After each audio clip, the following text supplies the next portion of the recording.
I've noticed this guitar doesn't like being in drop C lately for some reason, but anyways. Hey, I'm James. Hope you're having a good day. In 2017, Royal Blood released their second album called How Did We Get So Dark? The last song on the album is called Sleep. In 2018, I think it was, I did a cover video of the song. If you haven't seen it, then feel free to watch that. You'll find a younger, more baby-faced, beardless James playing the same guitar, but with less facial hair. A few weeks ago, I got a notification from YouTube, and this person called Hydrospace Games had commented on my video and said, "Hey man, can you do a lesson video of this song? Because I really want to learn how to play it." And I was very humbled by that, and I was very excited by that, and I was very happy about that. So Hydrospace Games, this is for you, my friend. Okay, I hope you like it. And if you're watching this and you're not that person, then I hope you like it as well. Right, so the song is split into 5 main sections, pretty much. There's verse, pre-chorus, chorus, bridge, and solo. When you arrange them like that, that's the form of the song. I'm going to add a little disclaimer note here for a second because someone's going to notice it and mention it. If you look at the official transcriptions of the sheet music of the song on the internet, on Sheet Music Direct or whatever, you'll see that the tuning is listed as 2 steps down. When I learned the song and when I played it in that cover video, and the way I'm going to show you how to play the song today is in drop C tuning. So you tune the bottom 4 strings to F, C, G, C. So F, C, G, C. Okay. Right, now that that's out of the way, the intro/verse is just 8 rounds of this.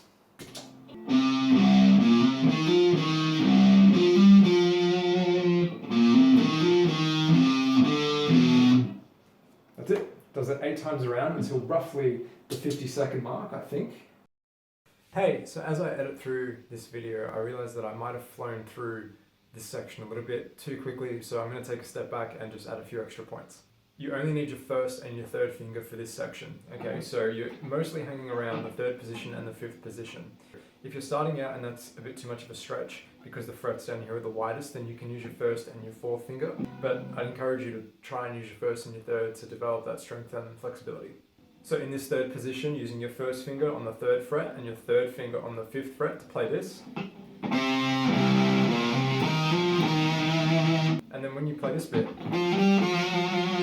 you just slide up and use your 1st and your 3rd finger again. You could use your 2nd and your 4th, I suppose, but you can just slide your hand up and use your 1st and your 3rd, and then back down again to play the, and then slide down to 2nd position on the 2nd fret to play the last 2 notes. So just stick to using your 1st and your 3rd finger and move your hand as needed for this section.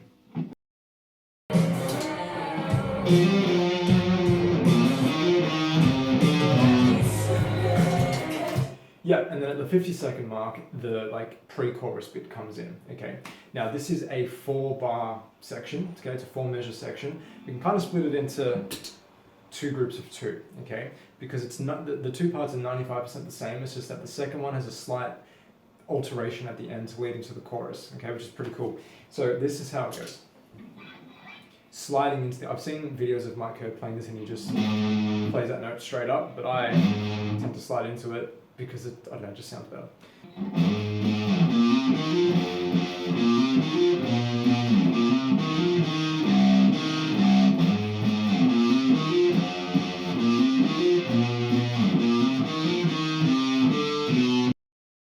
Now, another extra note here, you can use whatever finger you like to slide into that 8th fret. I usually default to the habit of using my 2nd finger.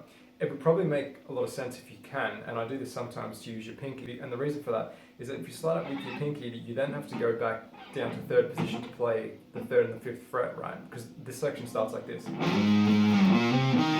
So if you use your pinky to slide up here, then your 1st finger has less distance to go, sort of thing, to get back down here to the 3rd fret. If you slide up, as I've done in this video, in the recording that I did, using your 2nd finger, you can still get back down there in time. You just have to move quicker and be a bit more precise. You can slide up with your 1st finger if you want. It's up to you. Do whatever's comfortable, just bear in mind the distance you have to go back down to the 3rd fret.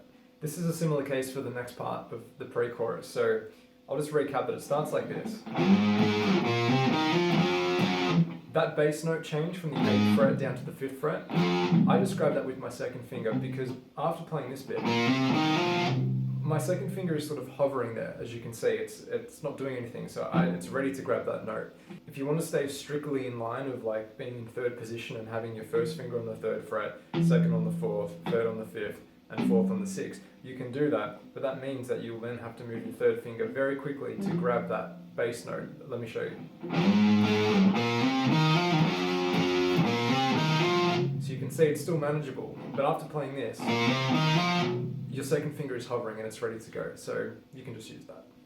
I also use my second finger when I move my hand up the neck really quickly to grab the 10th fret note.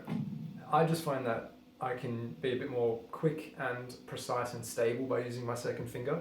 If you want to use your pinky, go for it. If you want to use your first finger, that's fine, as long as you can get back down to the 3rd fret in time and keeping with the rhythm of the song. So here's what I mean.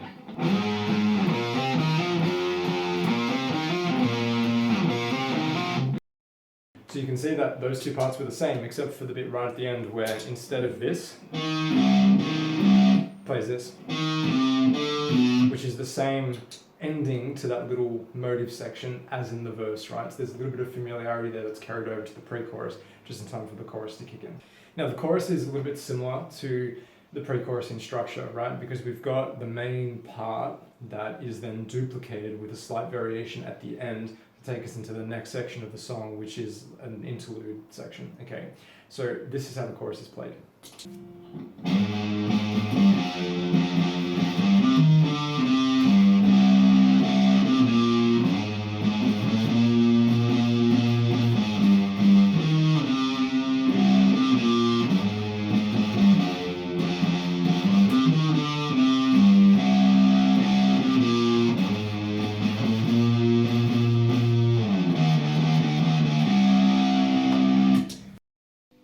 Another note here for the chorus section. I'm going to contradict myself with what I said in the previous section, which was the pre-chorus. I was talking about sliding up to the 8th and the 10th frets with your second finger because it's available, it's free, maybe it's more stable.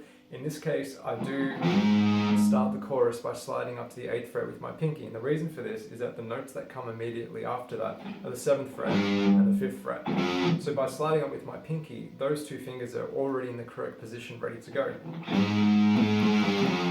But again, this is up to you and your own strength and ability as a player. So you can slide into that note with whatever finger you want, as long as you can then hit the following two notes in time. So if you were to use your first finger or your second finger, then you would probably then just slide down to the 7th and the 5th fret like this. Or your first finger. Up to you. Right, so you can see what I mean there, how the two halves or the two sections are the same. It's just that the end of the second part ends like this. Now there's a interlude section before the next verse, which is it's just the verse / intro repeated. Okay, they've just sandwiched that in there to break up the energy of the chorus, I guess. So that's played again. It's just like this as a quick reminder.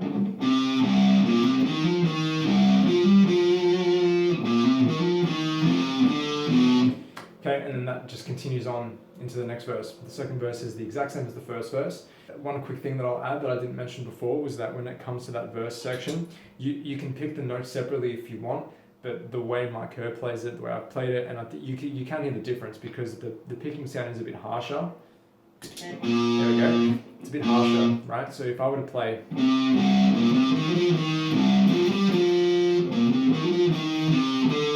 it sounds different to this. You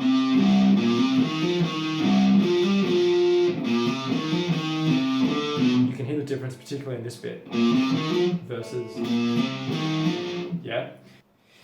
Now the second pre-chorus before the second chorus it's pretty much exactly the same as the first, but they've just cut it short by a tiny bit, which I think is a really smart technique songwriting wise. So instead of there being, I think, a 4-bar section, it's a 3.5-bar section for this time. So they've cut the last two beats off, and I think that's really clever because A, it catches the listener off guard, and B, it's sort of, as a result of catching you off guard, it increases, I think, the energy and the forward motion of the song into the next chorus. Yeah, especially because Ben Thatcher adds those two like hits on the snare drum at the same time.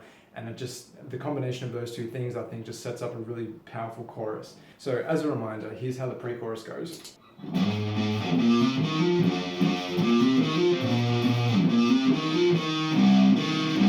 Now the second half.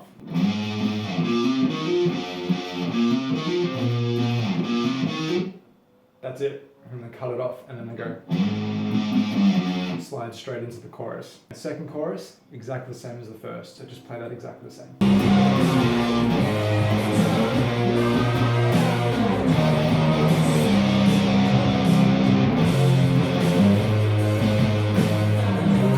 Right, so there, at the 2:34 second mark, I think it is, we have a new part, which is the bridge. So there is some familiar notes here, like for example, it starts off like this, 5, 7, 8th fret on the low E string, okay? If you play those notes the other way around, it's the chorus, right? I know rhythmically it's not an exact mirror image, but the notes are the same, just backwards.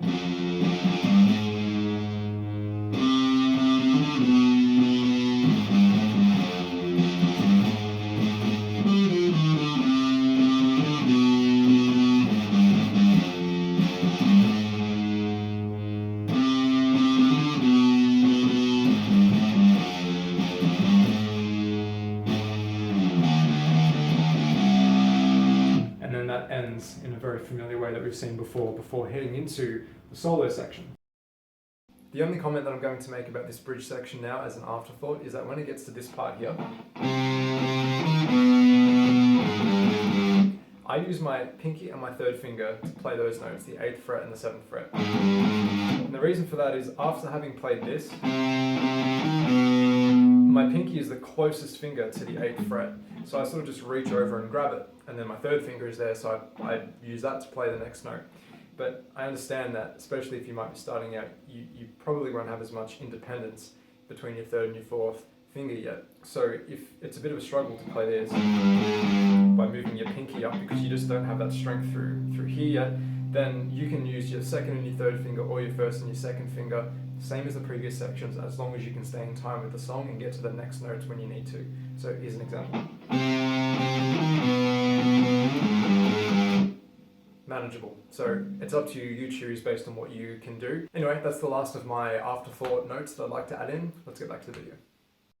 Right, so I'm going to break the solo section into 4 parts, sort of, right? So again, there's 2 that sort of sound similar and then 2 that are different, okay? So I'll play it a bit slower than normal, so hopefully you can see, it makes it easy for you. Part number 1 goes like this.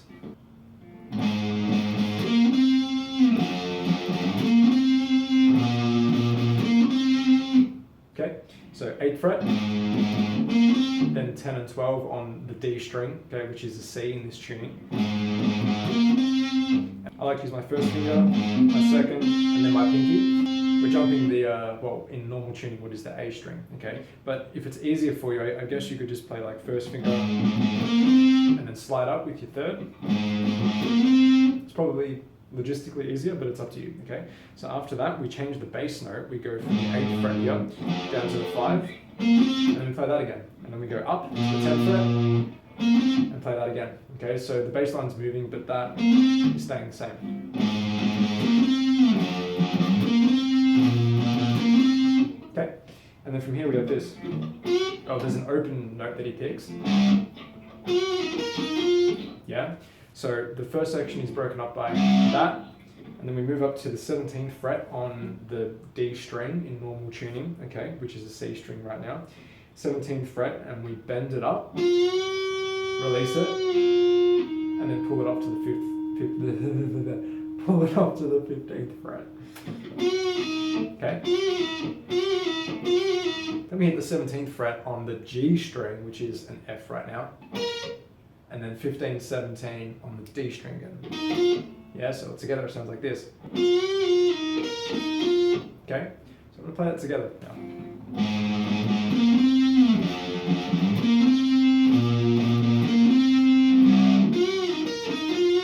The next part starts off the same in terms of the low note, but we're not doing this anymore. Okay, we're just playing around with that 10th fret on the G string, so it goes like this, the D string, so it goes like this. And it's bent, yeah? And then released, and quietened with your right hand. And we go down to the 5th fret again. And then come back and just hit that 10th fret on the D string a little more aggressively than you normally would. Alright, so far we've got this. Now the last part of the solo is a cool little riff, okay, that's different, we haven't heard it before. So after you play this bit, okay, after that we play this, which is on the D string in normal tuning, 15, 14, 15, okay, and then we come up here to the 21st fret on the G string, we hit it and we bend it up and then pick the 19th. Then we play the 22nd fret on the D string and the 19th on the G again. So it's like this. Doesn't sound like that, it sounds like this. All together.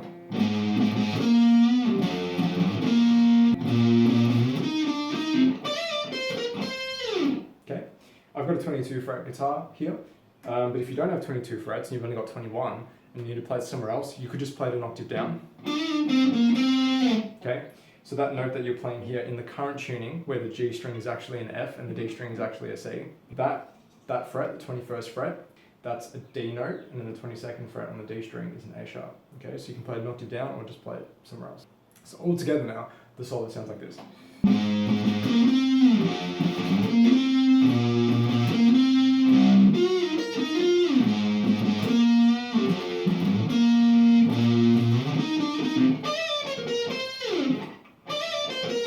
There we go. After the solo now, we've just got another chorus, and it's exactly the same as the last two that were played, and then after the final notes, which are these,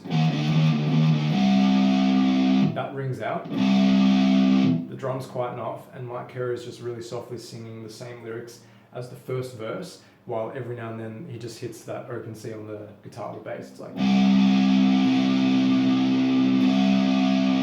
yeah, you can hear it, yeah.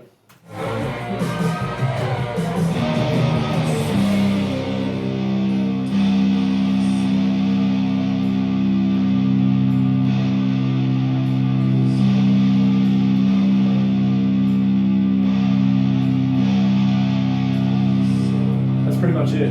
Hit that a few more times and we're almost at the end of the song. One more for good measure. That's it. I hope you enjoyed this video. I had a lot of fun making it and looking at the song and putting this together. So if you have any other questions, just put them in a comment underneath and I'll see it and I'll respond to it. If you have any other requests for a cover video or a lesson of a song I've already done or not done, then also put it in a comment and I'll think about it. Anyway, that's it. Have a great day and thanks again for watching. See you next time.